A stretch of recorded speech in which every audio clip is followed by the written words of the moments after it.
Chief of the Naval Staff, Admiral Sunil Lanba, Christopher, Dr. Reddy, other distinguished scientists on the dais and in this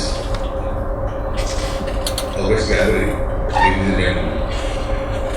It's indeed a delightful experience to be present on an occasion where two important events are taking place at the same time. The DRDO's annual awards itself recognizes excellence in the contribution of the huge scientific pool that the DRDO has, as also the handing over of three of its important products developed indigenously by the DRDO to the Indian Navy. It's always believed that in order to develop great societies and great countries, the role of those who remain faceless and keep working somewhere in some important field is an unmatched contribution. There's a huge talent of people in different fields who make this contribution. As far as the scientific community is concerned, some of our best innovations from this huge pool of scientists that we have indeed come from there.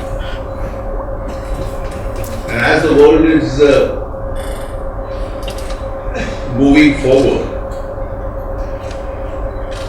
the two important instruments which are going to impact the world the most, and there is a convergence between the two. The first is the changes in the economy which take place,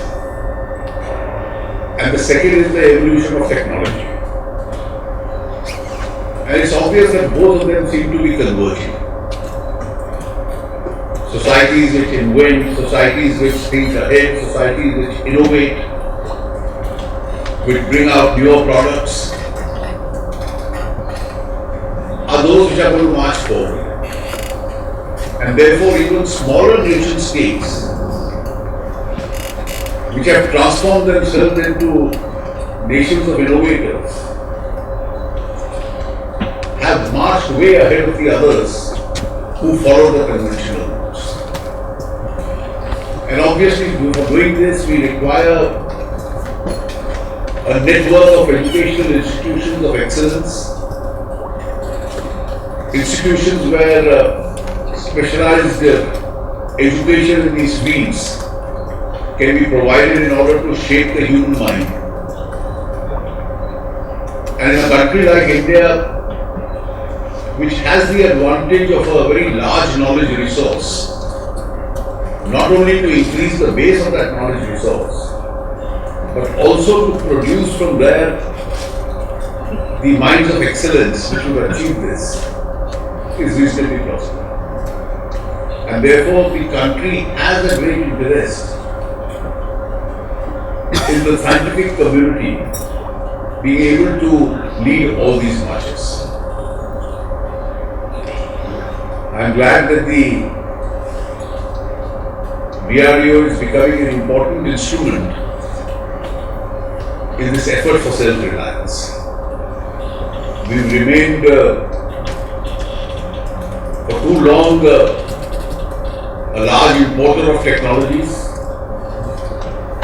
and it's time that we not only become self-sufficient but also create an environment where the world starts looking at us.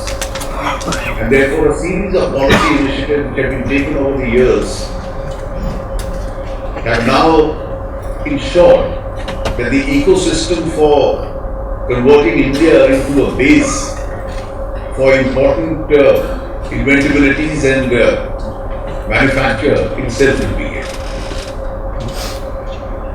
In fact, just yesterday when Dr. Christopher suggested to the Parliamentary Consultative Committee on Defence that their next meeting should not only be on the DRDO and its programs, but should be held at the Metcalfe House in Delhi. I think all the members readily accepted that because the political system across the board also has a lot of interest in making sure that our scientific community is able to make the strides which we expect from it. The list of some of the major initiatives and achievements which the DRDO has done for this country are well known, not necessary for me to repeat. And I think the three important products being handed over to the Indian Navy today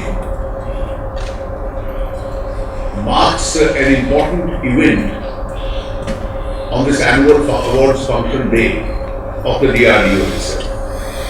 I said at the very outset that great countries are built by people who prefer anonymity, who remain faceless, and yet leave their great footprints behind.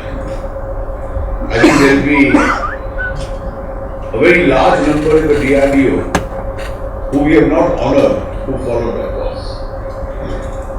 My compliments to everyone in the DRDO for those who are making this contribution, and my best wishes and congratulations to those who have been formally recognized at the award function today. And I do wish that the very best in terms of the DRDO's achievements is yet to be seen. Thank you, and wish you all the best.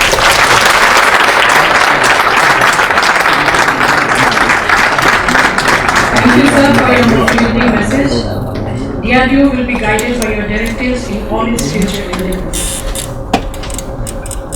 We are grateful to the distinguished invitees on the dais who have spared their valuable time for the function today.